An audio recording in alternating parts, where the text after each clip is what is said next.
The discussion of who's the best MMA fighter of all time is a very hard question. We've gone through several eras in MMA, and for a new sport it's gone through a lot of changes, and for that reason it can be difficult to narrow it down to one name as the greatest of all time. And for that reason I've put together a bracket tournament. 16 of the greatest MMA fighters of all time will be matched up against each other, and each one will be eliminated until there's only one left. Just to clarify before we start the list, to determine how great a fighter is, it's going to be mainly based on accomplishments. Because MMA has changed so much in the past 20-30 years, similar to boxing, I don't think we can view the old fighters the same way we view the new fighters. So this isn't a who beats who tournament or who's better head-to-head tournament, or even a who's a better fighter overall tournament. This is simply who's done the most in the sport of MMA, and how hard is it to replicate what they've done. Starting off with our first matchup, Georges St-Pierre versus Daniel Cormier. GSP versus DC. These two are quite similar in some ways. They both won belts in two weight divisions. However, the issue with DC is that he came up short against both all-time greats that he faced, losing both fights to Jon Jones and going 1-2 with Stipe Miocic. DC, I think, is quite underrated in general, but he only ever actually won 6 title fights in his career, and one of those was Derrick Lewis, compared to GSP with 13 title wins. I think you have to give it to GSP. Moving on to Conor McGregor or Jose Aldo. Now, some of you may be thinking McGregor knocked out Aldo in 13 seconds, so naturally you should put McGregor over Aldo. But it's not that kind of list, and Aldo is going over McGregor. When you think about McGregor's impact on the sport outside of pay-per-view sales and money, and the eyes he brought to the UFC, we're looking at a guy who's won a grand total of 2 title fights in his entire career. Now granted, those 2 title fights were versus the champions Jose Aldo and Eddie Alvarez, and he was the first to win a title in 2 separate divisions at the same time. But since I don't count the interim title versus Chad Mendes as a title fight, 2 title wins in his entire career is the lowest on this entire list. He only had a brief window of greatness from 2015 to 2016, before taking 2 years off to face Floyd Mayweather in a boxing match, and immediately losing to Khabib in his comeback fight. Aldo has 8 title wins in the UFC, which goes up to 11 if you count the WEC. He doesn't have the best winning rate, but considering the names on his record, Chad Mendes twice, Frankie Edgar twice, McGregor, Max Holloway twice, Piotr Jan, Merab Dvalishvili, Alexander Volkanovski, even the slightly worse names like Uriah Faber, Cub Swanson, Renato Moicano, Jeremy Stevens, Korean Zombie, we're looking at a legacy of over 15 years across 2 weight divisions, and for that reason he's going to go over McGregor in the GOAT conversation. Moving on to Henry Cejudo or Randy Couture. Randy Couture goes quite underrated in these conversations, I think. Now, Randy Couture was never a dominant fighter. He'd win a fight and then lose 2, then win 2 and then lose 2 afterwards. He got knocked out 5 times while he was still in title contention, but he was the first to win 2 titles in 2 separate divisions, and he always had this weird ability to bounce back.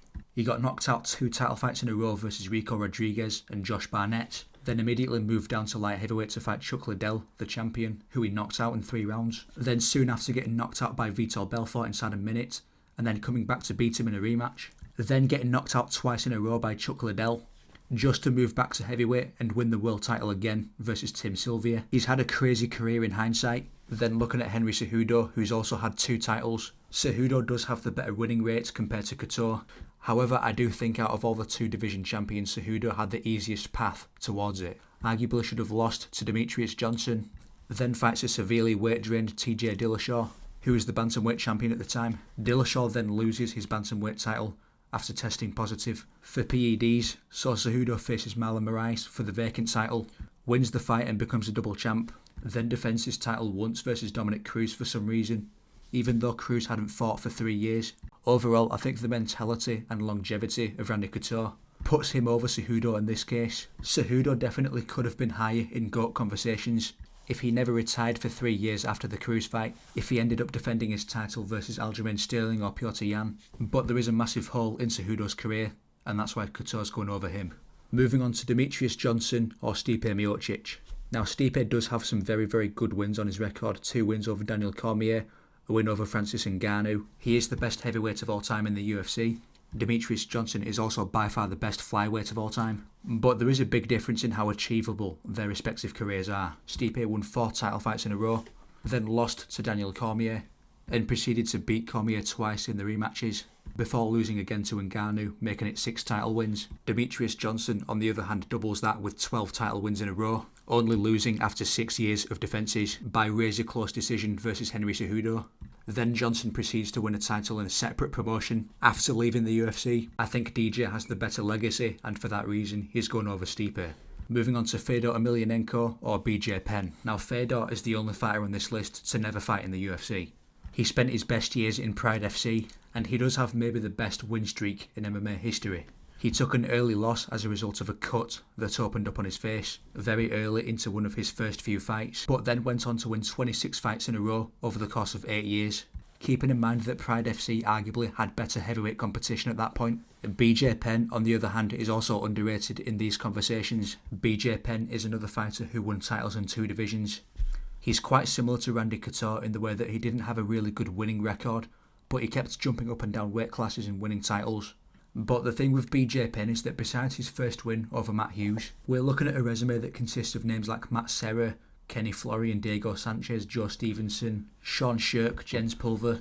These are good names, but nothing really stands out. And unlike Fedor, during his peak he lost quite a few fights. And for that reason, Fedor is going over BJ Penn. Next up we have Matt Hughes or Islam Makhachev.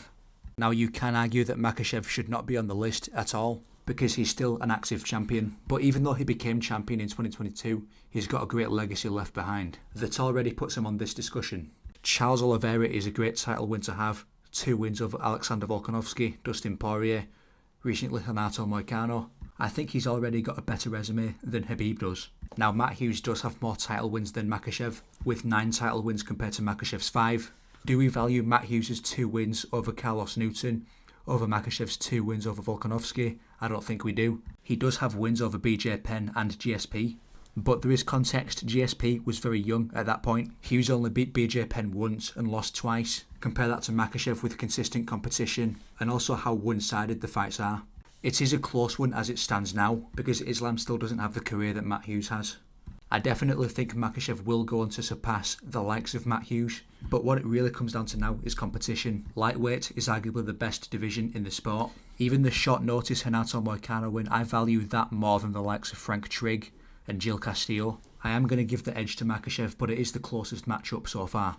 Moving on to a big one, Khabib Nurmagomedov or Jon Jones. I've put 2 of a lot of people's number 1 GOAT of all time in the first round against each other, so only one gets to go on. I do have a lot to say about this one. There are 2 very glaring detractors for both fighters. Khabib only has 4 title wins, one of which is Ally Quinter, and Jon Jones has tested positive for PEDs 3 times in his UFC career. Now you can make the argument that using PEDs disqualifies you from the list entirely. However, I do believe a lot of people in the UFC, even if they don't test positive, are on something. So there is a weird grey area, and for that reason I'm going to keep Jon Jones on the list. When it comes to Khabib though, when people call him the GOAT, I understand it when it comes to a head-to-head perspective.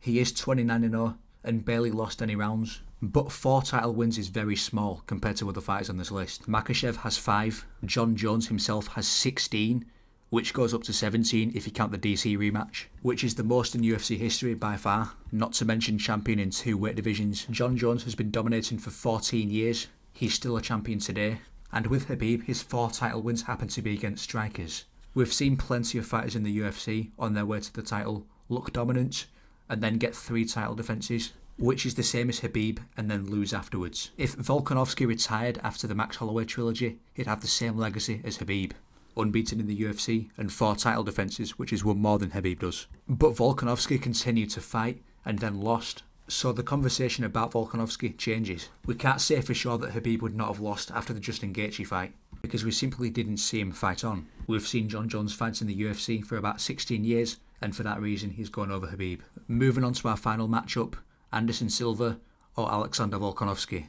I think Volkanovski has very underrated legacy. Like I said earlier, you can't consider Khabib as number 1 and not consider Volkanovski in a similar way. In fact, I would put Volkanovski over Khabib in the GOAT conversation. I think Holloway 3 times is a better win than anyone Khabib has. 5 title defences compared to Khabib's 3. And also daring to fight Makhachev upper weight division, which people forget he almost won. But the matchup isn't Volkanovski versus Khabib, it's Volkanovski versus Silva. and I think Silva has the far better legacy than both of them. 11 title wins. He's got the longest win streak in UFC history at 16. And if you're going to argue Khabib or Volkanovski's dominance, Silva had maybe the most dominant title reign in UFC history. Outside of the first Chael Sonnen fight, every performance he had before Chris Weidman was basically flawless, and that's 6 years worth of fights. Obviously Silva lost a lot in the second half of his career, but he was 38 by the time he lost to Weidman. We have yet to see how Volkanovski looks at the age of 38. We've got 2 years until then, and for that reason Silva is going over Volkanovski. Now to match up the winners against each other, George St. Pierre or Jose Aldo. Now Aldo does have the better names on his record, but most of those good names were losses.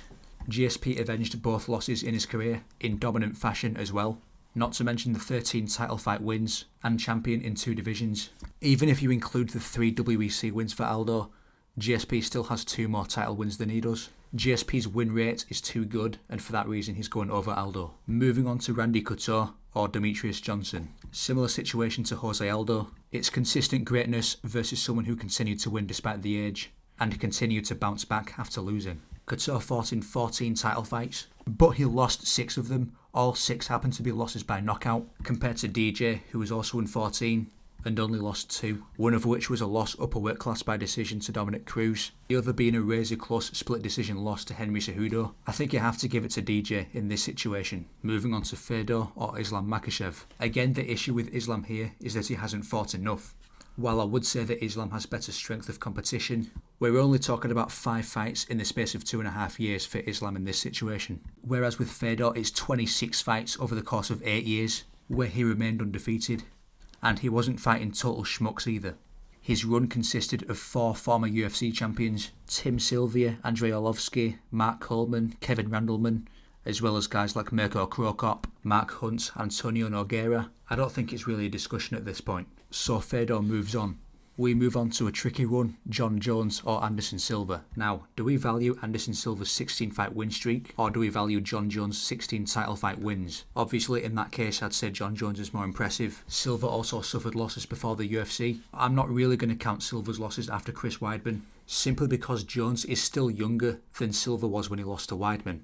So Jones could hypothetically go on to lose 6 fights in a row, and then it may be a different conversation. But then again, we're looking at 16 title fight wins for Jones versus Silva's 10. Jones winning a title in 2 weight divisions. Silva actually fought at light heavyweight several times while Jones was champion, but Silva and Jones would never fight for the title, and I assume the Chael Sonnen fight has something to do with that. And if it comes down to PED use against Jones, Anderson Silva also tested positive for PEDs. I'm aware that they're both in different circumstances, but who's to say that Silva was never on PEDs before the leg break? The only fight that Jon Jones tested positive for was the DC rematch, and we take that away from his title wins from 17 to 16. Every factor goes to Jones in this situation, and for that reason Jones is going over Silva. Now to once again match the winners against each other, GSP or Demetrious Johnson. This may be the hardest one so far. DJ has 3 losses in the UFC.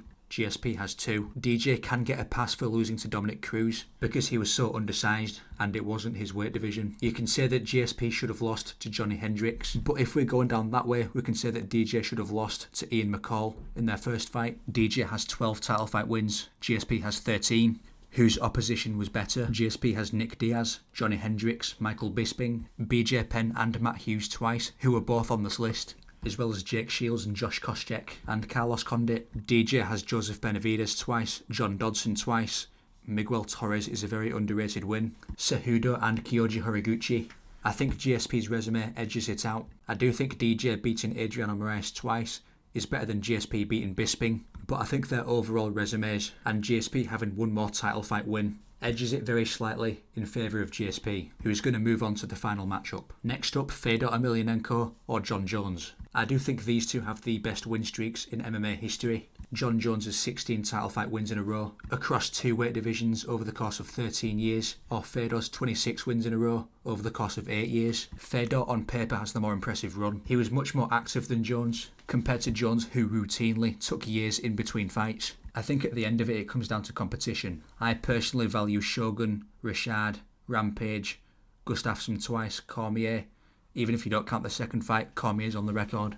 Sonnen, Cyril Gane, Stipe Miocic. You can say that he lost to Dominic Reyes, which he did, But Fedor did actually lose plenty of times. It's not even an Anderson Silva situation where he's about 40 years old and he's taking these losses. Fedor was 33 when he lost 3 times in a row to Fabricio Verdum, Antonio Silva and Dan Henderson. And if it comes down to performance-enhancing drug usage, Fedor is Russian, fighting in Pride FC, which has 0 drug testing. So I think I can safely assume they've both used steroids in their careers at some point. And for that reason, Jones is going to move on to the final matchup. George St. Pierre or Jon Jones for the best MMA fighter of all time. Now, to be honest, judging from an entirely on paper perspective, Jon Jones should be over GSP technically. Jon Jones' one loss is BS by disqualification, whereas GSP has lost 2 times fair and square. Jones is on 16 title fight wins, GSP's on 13. They both had a win streak of 13. They both became champions in 2 divisions, but Jones defended that title in his 2nd division. But there are some more specific detractors when it comes to Jones. Jones's last 2 matchups in this video were Anderson Silva and Fedor Emelianenko, both of which I believe are on steroids, so I don't think Jones being on steroids is that much of an issue. But with GSP there's no real signs towards it, besides assuming that all fighters are on PEDs, which they may be. However, I do not think it's a coincidence that Jon Jones' best performance in the octagon was the rematch with Cormier, which he also happened to test positive for. The other fight where he tested positive was the Gustafsson rematch, which is also one of his better performances. Since then, he's not really impressed, taking Anthony Smith 5 rounds, split decision to Thiago Santos, practically losing to Dominic Reyes. So you could imply that Jones having PEDs in his system is the reason he was so successful and dominant in the early part of his career. GSP, without the controversy, was just as dominant, if not more. He's got the record for the most consecutive rounds won in a row with 33. I can criticise Jon Jones for ducking Tom Aspinall, but then again I can also criticise GSP for avoiding Robert Whittaker. I also view Jones's wins over Stipe and Silgan the same way I view GSP's win over Bisping. I don't think it's a coincidence that Jon Jones moves up as soon as Ngannou's gone, the same way GSP moved up as soon as Bisping was a champion. At the end of it, it may just come down to who's the better representative for MMA. Jones tested positive 3 times, cheats a lot in his fights, and has been given a lot of special treatment by the UFC, which may contribute to his success, such as being given the Miocic matchup instead of Aspinall. You can definitely argue the other way, but personally I like the idea of GSP as the greatest fighter of all time over Jon Jones. So that is the list, as unbiased as I can make it. Let me know your main disagreements in the comments. I'm going to get a lot of angry Khabib fans because I eliminated him immediately. That's going to do it for the video. Like and subscribe, leave a comment. Goodbye.